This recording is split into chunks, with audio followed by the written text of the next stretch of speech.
Selamünaleyküm hürmetli Koçköprü Hafta Savdalar abunachilari. Bugün Koçköprü Hafta Savda Zontik bozordan navbatdagi savdamiz 2022 yilda ishlab chiqarilgan Gentra mashinamiz bo'ldi.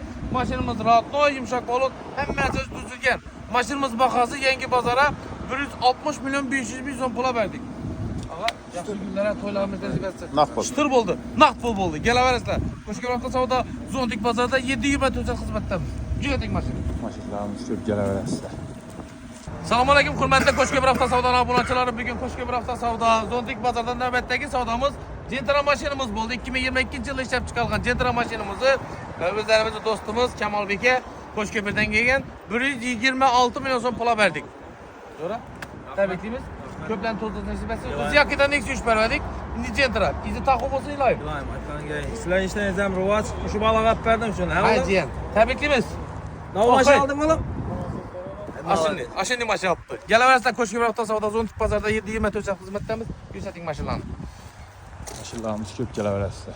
Xizmatdamiz.